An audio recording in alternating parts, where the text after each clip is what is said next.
그런 때에 예수 그리스도의 능력에 대해서 언급을 하고 있죠. 특별히 4절 말씀을 보면 함께 읽습니다. 주 안에서 항상 기뻐하라. 내가 다시 말하노니 기뻐하라.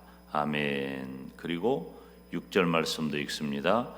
아무것도 염려하지 말고 오직 모든 일에 기도와 간구로 너희 구할 것을 감사함으로 하나님께 아뢰라. 아멘. 그러면 하나님의 평강이 우리를 보호해 주실 줄로 믿습니다. 중요한 얘기죠. 오늘 그래서 성도의 온전한 삶의 모습, 오늘 말씀 저와 여러분이 함께 은혜 받으시기를 축원합니다. 사실은 오늘 말씀의 내용을 보면 우리가 좀 버거운 면이 있어요. 우리들이 어떻게 이렇게 살 수 있을까? 대체적으로 하나님의 말씀을 우리가 대할 때 그런 마음을 갖는 것이 너무 당연하죠. 왜냐하면 우리는 많이 부족하고 또 하나님께서는 전능하시고 완전하신 분이시기 때문에 그 하나님을 신앙하는 우리로서는 믿음을 따라 살아간다는 것이 결코 쉬운 일은 아닙니다. 그래서 오늘처럼 이런 제목, 온전한 삶의 모습, 이 온전하다, 이런 표현은 우리들에게 상당히 버거운 제목이 됩니다. 그렇지만 우리가 얼마나 중요한 목표를 가지고 있느냐가 또 중요해요. 그래서 그 목표가 분명히 정해지고 그 목표를 따라 살아갈 때에 우리들의 삶은 단순히 개선되는 것이 아니라 전혀 다른 인생을 살아가는 거예요. 우리가 예수님을 믿지 않았던 때와 예수님을 믿는 지금의 삶이 엄청난 혁명이 내 인생 가운데 혁명이었듯이 내가 그저 믿음을 가지고 있다고 하면서 내 삶의 변화를 이끌어내지 못하는 것과 내 삶의 변화가 이루어지는 것은 전혀 다른 인생을 살아가는 거예요. 그래서 어떤 사람은 우리들 믿음의 사람들의 상태에 대해서 구별하기를 예수님을 믿기 이전의 상태를 자연인이라고 말하고, 예수님을 믿는다 할지라도 자연인과 흡사한 삶을 육에 속한 그리스도인이라고 표현하기도 합니다. 그래서 예수님을 믿지 않는 자연인과 예수님을 믿지만 육에 속한 그리스도인은 별로 변별력을 찾을 수가 없다는 거예요. 이건 비극이죠. 예수님을 믿으면 그 삶이 분명한 변화가 있어야 하고 그 삶의 변화가 내 인생을 이끌어가는 것이죠. 그래서 우리들은 이미 새 생명을 가진 자가 되었고 그 새로운 생명으로 이 땅을 살아가기 때문에 내가 어떤 사람으로 어떤 모습으로 살아가느냐, 오늘 온전한 삶의 모습, 저와 여러분이 중요한 목표를 갖는 귀한 시간이 되기를 주님의 이름으로 축원합니다. 온전한 삶의 모습은 첫째, 생각의 문제예요. 마땅히 생각할 것을 생각하라는 것입니다. 오늘 본문 8절 말씀이 그것을 기록하고 있는데요, 함께 읽습니다. 정말로 형제들아, 무엇에든지 참되며 무엇에든지 경건하며 무엇에든지 옳으며 무엇에든지 정결하며 무엇에든지 사랑할 만하며 무엇에든지 칭찬할 만하며 무슨 덕이 있든지 무슨 기림이 있든지 이것들을 생각하라. 아멘. 생각에 대한 것, 영적인 사고에 대해서 모두 8가지를 기록하고 있어요. 어떤 의미에서는 8가지 덕목이라고 표현해도 좋아요. 우리 예수님을 믿는 성도는 어떤 생각을 하며 살아야 할까? 우리들의 생각의 방향 얼마나 중요할까요? 몇 가지를 기록했다고요? 8가지라 그랬잖아요. 첫째, 참되며. 참된다는 것은 우리 인간 존재 자체는 거짓돼요. 범죄하여 타락한 우리 인생은 거짓되기 때문에 우리 인간의 거짓과는 반대되는 하나님의 속성이 참된 겁니다. 그래서 성경대로 살고 하나님의 말씀을 전파하는 성도의 마음이 참돼야 한다. 두 번째는 경건하며, 경건은 예배 중심의 신앙, 말씀 중심의 신앙을 말하는 거예요. 그래서 예배와 말씀을 중심으로 해서 누가 보아도 하나님의 말씀대로 살아 나를 존경할 만한 자가 되게 하는 겁니다. 벌써 쉽지 않잖아요. 오늘 설교 어렵다고 그랬죠. 버거워요. 참 버겁습니다. 여러분 그냥 김 목사가 전하는 말씀을 그 초점을 잃은 채 바라보면서 흘리지 마세요. 한마디 한마디 중에 하나만 붙잡아도 내 인생은 바뀐다. 저는 제가 말씀을 수천 번 헤아릴 수 없이 수천 번 제가 말씀을 전하지만 말씀을 전하는 이유는 딱 한 가지예요. 저도 그랬어요. 저도 목사님이 전하는 말씀을 늘 사모하고 늘 은혜를 받고 그렇게 늘 그 말씀대로 살기를 원하지만 어느 때 확 다가오는 말씀이 있어요. 다가오는 그 말씀이 내 인생을 바꾸는 매우 중요한 계기가 될 때가 있더라는 거예요. 벌써 두 가지, 참되라, 경건해라, 얼마나 중요한 얘기예요. 우리가 집중해야 돼요. 세 번째는 옳으며, 이 옳다는 것은 하나님으로부터 옳다고 인정받는 의인의 믿음이 되라는 거예요. 하나님으로부터 옳다. 하나님이 우리들에게 무엇을 보고 옳다고 하겠어요? 도덕적인, 윤리적인 필요합니다. 그렇지만 가장 중요한 것은 우리들의 의의는 자랑할 수 없으니 하나님으로부터 옳다함을 받는 것은 예수 그리스도의 보혈을 의지하는 것밖에 없어요. 우리의 믿음이 예수 그리스도를 나의 구주, 나의 하나님으로 신앙하는 그 믿음인가?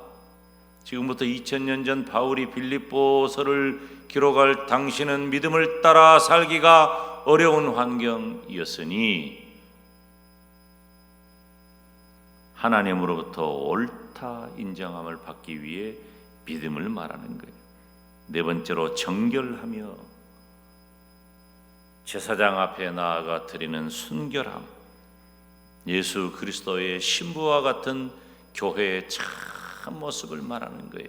어떤 경우에도 내 믿음이 흔들리지 아니하고 어떤 경우에도 죄와 타락한 일에 손대지 않는 정결한 것. 다섯 번째는 사랑할 만하며, 다른 사람들에게 복음 안에서 기쁨을 주는 매력적인 겁니다. 사랑할 만한 거예요. 다른 사람들에게 복음 안에서 기쁨을 주는 거예요. 여섯 번째, 칭찬할 만하며, 다른 사람들에게 좋은 평판을 듣는 거예요. 물론 이것도 도덕적이고 윤리적인 면이 의미 없는 것은 아니지만 다른 사람들에게 좋은 평판을 듣기 위해 우리는 십자가 신앙을 가지고 있는가? 여러분, 가장 좋은 믿음이 가장 좋은 인생이 되는 거예요. 우리가 착각하면 안 돼요. 저 사람은 교회 다니면서 왜 저렇게 살까? 이것은 온전한 십자가 신앙, 좋은 믿음도 없기 때문에 내 삶의 모습이 그런 거예요. 믿음이 정말 좋다면, 우리가 칭찬들을 만한 믿음이 있다면 우리들의 삶은 자연히 따라오는 거예요. 이게 본질과 지푸라기의 문제예요. 나무 자체를 우리들이 가지고 있으면 나머지는 다 나무의 것이에요. 나뭇잎, 피는 꽃, 맺는 열매 따라오는 거예요. 우리가 온전한 십자가 신앙을 가지고 있느냐? 그러면 내 삶은, 제가 별로 장담 많이 하지 않는데 제가 장담합니다. 우리가 십자가 신앙만 가지고 살면 나머지 우리 인생을 따라오는 도덕적이고 윤리적이고 크고 작은 위대한 가치들은 따라오게 돼 있는 거예요. 따라오게. 그런데 우리가 십자가 신앙대로 살지 못하기 때문에, 그렇게 살지 못하기 때문에 하나님과 사람들에게 좋은 평판을 받지 못하는 거예요. 결국은 믿음이죠. 7번째, 덕이나, 덕은 예수 그리스도를 믿음으로 고백하고 그 안에서 경건의 모습을 가지고 살아가는 거예요. 경건이 무엇입니까? 경건을 쉽게 표현하면은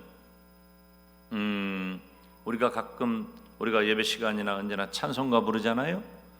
악보대로 부르는 것을 경건이라고 말해요. 이거 이해가 되면 좋겠는데, 악보대로 노래를 부르는 것이 경건이에요. 그 단어의 의미가 그렇다는 거예요. 그러니까 우리가 가진 어떤 신앙적인 내규와 교훈과 하나님께서 우리에게 주신 그 말씀이 그대로 악보대로 우리가 노래를 부르듯이, 제가 어디 가서 찬송을 하면, 찬송을 인도하면 오해를 많이 받습니다. 웃는 분들도 있어요. 어째서 목사님은 찬송을 부를 때 꼭 트로트 같이 부릅니까? 그런 분들이 있어요. 근데 제가 참 좀 미안한 일이에요. 하다 보니까 그렇게 된 거예요.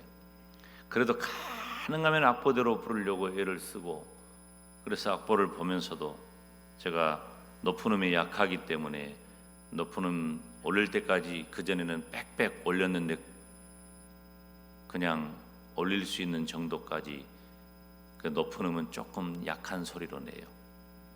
지배하지 않기 위해서. 악보대로, 다시 말하면 하나님이 우리에게 주신 말씀대로, 교훈대로 우리가 훈련받고 그 경건으로 살아가는 것이 덕이란 말이에요. 마지막 8번째로 기림이라 그랬잖아요. 이것은 하나님과 사람들에게 세상적인 기류에 반대하는 겁니다. 그래서 내가 조금 이 세상적인 가치와 기준, 세상 풍조와는 맞지 않는다 할지라도 예수 그리스도 안에서 주어지는 명예로움을 선택하는 거예요. 이것은 옹고집이 아니에요. 예수 그리스도 안에서 명예를 선택하는 사람들에게 나는 과연 칭찬을 듣고 있는가? 지금부터 2000년 전에는 이렇게 믿음을 따라 살기가 어려웠답니다. 믿음 자체가 생명을 담보해야 할 일이기 때문이죠. 지금은 어떻습니까? 얼마나 우리들에게 자유로운 시대가 되었습니까? 그렇지만 우리의 생각은 과연 마땅히 생각할 것을 생각하는, 믿음 안에서 올바른 생각을 하는 삶을 살고 있는가? 성도는 온전한 삶을 살기 위해서는 무엇보다도 올바른 생각을 가져야 합니다. 생각을 심으면 행동을 거두고, 행동을 심으면 습관을 거두고, 습관을 심으면 인격을 거두고, 인격을 심으면 신앙과 성품을 거두게 됩니다. 온전한 삶의 모습은 내가 마땅히 생각할 것을 생각하라. 어떤 생각을 하느냐에 따라 그에 따른 행동이 나오기 때문입니다. 잘못된 생각을 하면 잘못된 행동이 나오고, 올바른 생각이 내 마음에 쌓이면 올바른 행동이 나오는 거예요. 생각이 중요해요. 여러분, 우리가 벌써 9월 마지막 주일이잖아요. 그러면 금년에 우리가 4분의 3을 산 거예요. 금년에 4분의 3을 살면서 내가 어떤 생각을 가졌는가? 지나온 나의 생애를 살아가면서 나는 어떤 생각을 가지고 살았는가? 가끔 흔들리기는 하지만 저는 오직 예수 그리스도를 생각하는 그런 삶을 살기 위해 애썼다. 제 인생을 돌아보는 거예요. 완벽하지는 않아요. 그래서 허물도 있고 실수도 있지만 생각이 삶의 열매를 드러내는 거예요. 사랑하는 여러분, 생각이 올바르지 않고 올바른 그리스도인이라고 할 수 없어요. 잘못된 생각은 잘못된 행동을 낳는 거예요. 누가복음 6장 45절 말씀을 보면 우리가 함께 읽습니다. 선한 사람은 마음에 쌓은 선에서 선을 내고 악한 자는 그 쌓은 악에서 악을 내나니 이는 마음에 가득한 것을 입으로 말함이니라. 어떤 생각을 갖느냐가 내 말과 행동을 결정합니다. 우리가 살아가는 이 시대의 현대는 마치 생각을 빼앗겨버린 것 같아요. TV나 인터넷 게임 등 오락과 현란한 퇴폐 문화, 현대인들의 생각을 지금 사단마귀가 잡고 흔들고 있어요. 우리가 무엇에 지배당합니까? 우리가 이런 사단마귀가 붙잡고 있는 것에 지배당하고 있기 때문에 지금 우리가 하나님의 말씀을 그래도 읽으면서 하나님의 말씀의 영향 가운데 살기를 원하는 마음으로 우리가 정교인 성경 일독을 이미 시작했잖아요. 여러분, 이런 일에 내 마음이 움직여야 되는 거예요. 내 마음에. 베데스다 연못에 물이 동하기를 기다리는 오래된 병자들이 물이 동하기만 하면은 먼저 들어가 그곳에 내가 나음을 입을 수 있다는 그 확신 가운데 베데스다 연못가에 기다리고 있어요. 그런 말이 맞겠어요? 그건 이스라엘에 전해오는 전설이야. 전설에 불과하지만은 생명이 경각에 달아 있고 도저히 어느 의원도 고칠 수 없고 쓰는 약으로도 병을 고칠 수 없기 때문에 그것만이라도 기대해서 물이 동하기를 기다리던 병자들처럼 우리도 하나님께서 기뻐하시는 거룩하고 복된 존재로 살아가기 위해서 베데스다 물이 동하기를 기다려야 하지 않겠어요? 지금 베데스다 연못에 물이 움직이는 거예요. 무엇으로? 정교인 성경 일독이라고 하는 그 연못이 움직이고 있다는 거예요. 이건 전설이 아니에요. 사실이에요. 하나님의 말씀을 우리가 잘 읽고 듣고 지켜 행하면 조금 이따도 언급하겠지만은 우리들의 인생은 바뀔 거예요. 우리들의 생각을 지배하고 있는 허탄한 사단 마귀의 괴계 아래 내 생각을 무너뜨리지 말고 하나님의 말씀 따라 나와 우리의 생각을 잘 지키시기를 주님의 이름으로 축원합니다. 매 순간의 생각이 하나님을 의지하고 우리 예수님께 의지하고 성령님께 의지하는 삶을 살아야 되는 거예요. 로마서 15장 5절 말씀을 보면 이제 인내와 안위의 하나님이 너희로 그리스도 예수를 본받아 서로 뜻이 같게 하여 주사. 사랑하는 여러분, 성도로서 마땅히 생각할 것을 생각하시기를 주님의 이름으로 축원합니다. 온전한 삶의 모습 두 번째는 마땅히 행할 것을 행해라. 9절 말씀 우리가 함께 읽습니다. 너희는 내게 배우고 받고 듣고 본 바를 행하라. 그리하면 평강의 하나님이 너희와 함께 계시리라. 아멘. 바울에게서 배우고 받고 듣고 본 바를 행하라는 것입니다. 배우고, 바울이 빌립보 교회 성도들에게 말로 가르친 하나님의 말씀을 말해요. 다른 것 아니에요. 바울의 어떤 인격도 좋고 바울이 가지고 있는 어떤 세상적인 가치와 지식도 좋지만 바울이 빌립보 성도들에게 너희들이 나에게 배운 게 뭐냐? 그것은 바로 하나님의 말씀이에요.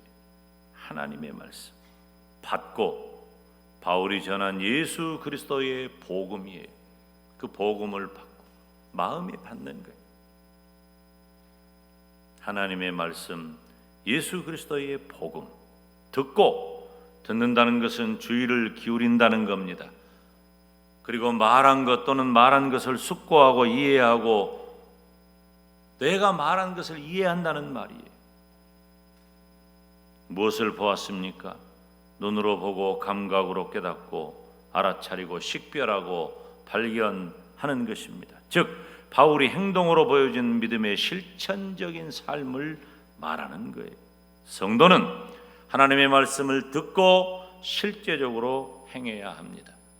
이 온전한 그리스도인의 삶은 무엇입니까? 두말할 것도 없어요. 온전한 그리스도의 삶은 따라서 합시다. 하나님의 말씀, 하나님의 말씀.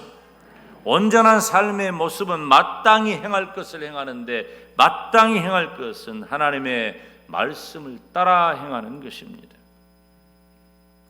마땅히 생각할 것을 생각하는 것이 출발점이라면 우리는 마땅히 행할 것을 행하는 삶을 실제로 살아야 합니다. 빌립보 교회의 성도는 바울 사도의 가르침을 잘 받아들였어요. 온전히 받아들인 거예요. 마음의 지식으로 받아들였고 삶 속에서 구체적으로 그것이 드러났습니다. 초대교회 성도들의 삶은 무엇입니까? 초대교회 성도들은 지금처럼 여러분 모든 것이 발달한 때가 아니에요. 수은의 전도자들이 와가지고, 그러니까 사도들이, 속사도들이, 복음을 가진 자들이 이때는 예수님을 만나고 예수님을 보고 예수님을 경험한 사람들의 이야기가 복음이었어요. 그래서 사도들이 순회하면서 복음을 전한 거예요. 예수님이 어떤 분이다라고 자기들이 직접 보았으니까, 직접 만났으니까, 직접 들었으니까 그 가르침을, 그리고 예수님께서 십자가에 못 박혀 죽으시고 다시 살아나셨다는 것을 분명히 알고 오순절 성령 강림 사건을 통해 성령의 충만함이 이미 임한 그 사도들에게 생생한 복음을 전달받는 것입니다. 그렇게 전달받으니까 그들이 도저히 말씀대로 살 수 없는 그런 환경이었지만 초대교회 성도들은 사도들의 가르침을 받았고 그 가르침을 실천하는 삶을 살았다는 것입니다. 초대교회 성도들은 유대인들의 핍박 때문에 다가오는 신앙적인 어려움과 로마의 식민지로서 자유가 없는 정치적인 어려움에 처했습니다. 뿐만 아니라 예수 그리스도를 믿는 것 때문에 빈곤한 생활을 할 수밖에 없는 생활의 어려움도 있었습니다. 제가 가끔 예를 들지만은 터키의 갑바도기아는 열기구 타러 가는 데가 아니에요. 아름답고 좋죠. 터키의 갑바도기아는 석회석을 뚫고 들어가 지하 깊은 곳까지 깊이를 알 수 없는 그곳에서 저 산속에서 믿음 지키고 복음 지키고 말씀 지키고 하나님만을 예배하며 살기 위해 들어가 고독하게 자신의 모든 것을 내어놓고 그곳에서 쓸쓸히 생명을 다했어요. 믿음이에요. 로마의 카타콤베와 같은 곳은 지금도 아직 다 발굴해내지 못했어요. 지하로 들어간 거예요. 예수님을 믿는다는 이유 때문에 사회적으로 격리되고 직장에서도 격리되고 상업적으로도 격리되고 모든 것에 다 격리되었던 그리스도인들이 왜 석회석을 뚫고 들어가 고독하게 살고 왜 지하동굴 카타콤베 속에 들어가 살았을까요? 믿음 지키기 위해서요. 믿음 지키기 위해서. 그렇지만 초대교회 성도들은 하나님의 말씀대로 살기 위해 몸부림친 거예요. 예수님을 믿는 것 때문에 내가 내 삶이 어떻게 개선될 것이다, 좋아질 것이다, 잘 살 것이다, 무언가 해결될 것이다, 이런 목표가 아니라 예수님을 믿는 것 자체가 내 인생을 변화하는 놀라운 일이었기 때문에 내가 믿음을 따라 사는 것을 망설이지 않았다는 것입니다. 시편 119편 131절 말씀을 보면 내가 주의 계명을 사모함으로 입을 열고 헐떡였나이다. 다윗은 하나님의 말씀을 갈망하면서 헐떡였다고 했어요. 여러분, 주의 종이 증거하는 말씀에 헐떡이시기를 주님의 이름으로 축원합니다. 정교인 성경 일독하자고 하는 이 목표를 세웠으면 이 일에 우리가 헐떡여야 돼요. 간절히 사모해야 한단 말이에요. 성도가 온전한 믿음의 삶을 살기 위해서는 하나님의 말씀을 듣고 행하려고 하는 강한 열망이 있어야 합니다. 말씀을 행동으로 옮기려는 구체적인 마음의 결정이 있어야 하는 거예요. 가장 위대한 성도의 삶은 하나님의 말씀을 그대로 행하는 거예요. 사랑하는 여러분, 성도로서 마땅히 행할 것 행하시기를 주님의 이름으로 축원합니다. 온전한 삶의 모습 세 번째는 자족하는 삶을 살라는 겁니다. 오늘 본문 빌립보서 4장 11절 하반절에 보면은 어떠한 형편이든지 나는 자족하기를 배웠다 그랬어요. 당시는 이 헬라 철학이 지배하던 시대죠. 그 한 분파인 스토아 철학에서는 자족하는 삶에 대해서 이렇게 말합니다. 스스로의 노력으로도 변경할 수 없는 불가항력적인 형편을 신의 뜻으로 받아들이고 초조해하지 않고 자신의 모든 것을 숙명적으로 여겨 그 가운데에서 만족해라. 이것이 당시 철학의 이야기예요. 얼른 살펴보면은 오늘 본문이 기록하고 있는 것과 어떤 형편이든지 나는 자족하기를 배웠노니 같은 말 같아요. 그렇지만 스토아 철학은 어쩔 수 없이 체념한 상태로 받아들이는 일종의 운명론 같은 거예요. 여러분, 자족한다는 것과 어쩔 수 없이 체념한 상태로 받아들이는 운명론은 다른 거예요. 아이고, 나는 그냥 이 모양 이꼴로 그냥 살다 말지, 이런 운명론이 아니에요. 저도 비슷한 얘기를 많이 합니다. 나는 이렇게 살다가 천국 가는 거야, 이런 얘기 많이 합니다. 하나님이 내게 주신 바대로 감사하면서 만족하면서 원망하거나 불평하거나 결핍을 인하여 자족하지 아니하고 하나님이 내게 주신 것을 감사하는 마음이 있는 거예요. 제가 아마 내게 주어진 형편 때문에 시간 순간 반응했다면 나는 진짜 우리 어렸을 때 후라이팬에 올려진 메뚜기처럼 달달 볶여서 못 살았을 거예요. 정말로. 그런데 하나님의 은혜로 제가 17살에 예수를 믿게 된 거예요. 17살에 예수님을 믿고서 예수님을 믿음과 동시에 내 삶이 온전한 그리스도의 삶은 아니었지만 아무것도 모른 채 예배당에 앉아있기를 좋아했고 예배 시간에 찬양하기 좋아했고 기도하기 좋아했고 밤새워 기도했고 또 담임 목사님이 증거하는 말씀을 사모했어요. 그 자리에 늘 앉아 있었어요. 조금씩 바뀌어서 오늘의 내가 된 겁니다.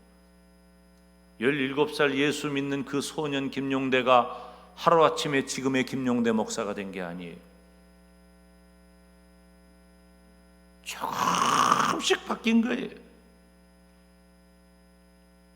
그 바뀐 가운데 내 중심에 내 삶의 가장 큰 덕목 하나는 자족하는 거였어요. 여전히 가난하고 고독하고 힘들었어요. 그렇지만 하나님이 내게 주신 은혜가 너무 크기 때문에 그저 감사하는 삶을 살았어요. 그것 아니었으면 여러분, 제가 예를 들었는데 이해를 못 하시나요? 메뚜기 잡아다가 후라이팬에 올려놓은 것처럼 달달달달 얼마나 펄딱펄딱 뛰면서 못 견디게 내 인생은 그랬을 거예요. 그런데 하나님께서 물 많이 찬 불갑 저수지처럼 평안하고 복되게 제 인생을 인도해 주셨어요. 자족한 거예요. 바울은 어떠한 환경에서도 기뻐하고 만족했습니다. 비천과 풍부와 배부름과 배고픔과 궁핍에 대한 일체의 비결을 배웠다는 거예요. 이 모든 것은 다 예수 그리스도 때문입니다. 예수 그리스도로 말미암아 모든 환경을 극복할 수 있는 능력이 바로 자족하는 것입니다. 어떤 사람은 많은 것을 가지고 있어도 늘 불평해요. 그러니까 내가 무언가를 가지고 있거나 결핍한 것이 아니라 내가 무언가를 이루었거나 도달하지 못한 좌절감이 아니라 그 무엇에 대한 어떤 기준이 아니에요. 따라서 합시다. 예수님 때문이에요. 어떤 사람은 그렇게 많지 않으면서도 만족하고 행복하게 살아갑니다. 하나님께서 엄청난 복을 이미 주셨지만 더 욕심 부리는 사람이 있어요. 우리는 어떤 상황에도 지금 처한 환경을 감사하면서 기쁨을 가지고 살아가야 합니다. 어떤 환경에서도 만족하고 기쁘게 살아가는 삶이 자족하는 삶이에요. 그 중심에 예수님이 있는 거예요. 예수님 때문에.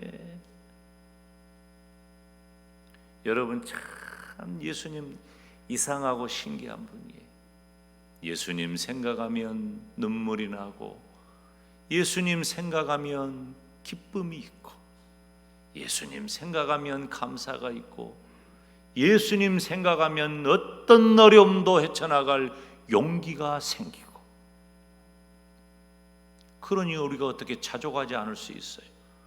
온전히 예수님 안에 거하는, 다시 말하면 마땅히 생각할 것을 생각하고 하나님의 말씀을 따라 마땅히 행할 것을 행하면 우리는 예수님 안에서 자족하는 삶을 살 수 있습니다. 온전한 삶의 모습이 자족하는 삶이에요. 자족하는 삶을 살기 위해 우리는 어떻게 해야 할까? 먼저 우리는 주 안에서 기뻐해야 합니다. 바울은 그 초점이 예수님께 맞춰진 삶을 살았기 때문에 온전히 기뻐할 수 있는 거예요. 바울처럼 된다면 미치고 말 거예요. 바울은 다 가진 사람이었는데 그 모든 것들을 배설물로 여겼어요. 그가 가진 신분, 지위, 재산, 환경 모두 다 버리고 예수 그리스도의 복음을 전하기 위해. 제가 터키를 겨울에도 가보고 봄에도 가보고 여름에도 가봤어요. 봄이든 여름이든 겨울이든 그곳은 너무나도 크고 먼 나라예요. 제가 갈 때마다 그런 얘기를 했어요. 바울이 믿음의 순례자들이 저 길을 걸어갔겠구나. 우리는 차를 타고 고속도로 뻥뻥 뚫은 길 가면서도 터키가 넓다고 크다고 힘들다고 그렇게 말하는데 바울은 저 길을 온전히 걸어갔겠구나. 그런데 그 길 걸어갔던 바울이 자족하는 삶을 살았다는 거예요. 뭐 때문에? 예수님 때문에. 예수님 때문에. 오직 예수 그리스도만을 바라보고 살아가는 저와 여러분이 되시기를 주님의 이름으로 축원합니다. 뿐만 아니라 그리스도 안에 참된 능력이 있음을 믿어야 합니다. 우리의 능력은 제한적이에요. 그래서 우리 힘으로는 아무것도 할 수 없어요. 그러나 전능하신 하나님은 우리와 함께 하신 줄로 믿습니다. 주님께서 우리에게 능력을 주시기 때문에 우리는 모든 것을 할 수 있어요. 성경이 기록한 자족의 비결을 배운 사람들입니다. 성경에는 바울은 예수 그리스도 때문에 자신의 모든 육적인 조건을 배설물로 여겼습니다. 마르다는 300데나리온이나 되는 옥합을 곁들여서 주님의 발을 씻었습니다. 누가 봐도 미친 짓인데 그것이 예수님 때문에 가능한 거예요. 나귀 새끼 주인은 주가 쓰시겠다는 말 한마디에 자기의 재산인 나귀 새끼를 당장 내어놓았습니다. 브리스길라와 아굴라는 목숨까지 바쳐서 바울의 복음 전도 사역을 도왔습니다. 루디아는 자기 집을 교회로 내어놓아서 빌립보 교회가 시작되게 했습니다. 초대교회 성도들은 온전히 자족하는 삶을 살았습니다. 예수님 때문에 자신의 모든 것을 버리고 모든 환경을 이기고 자족하는 성도가 되시기를 바랍니다. 사랑하는 성도 여러분, 마태복음 5장 48절을 보면 하늘에 계신 너희 아버지의 온전하심과 같이 너희도 온전하라 말씀하십니다. 온전한 삶을 살아가는 복된 성도가 되시기를 주님의 이름으로 축원합니다.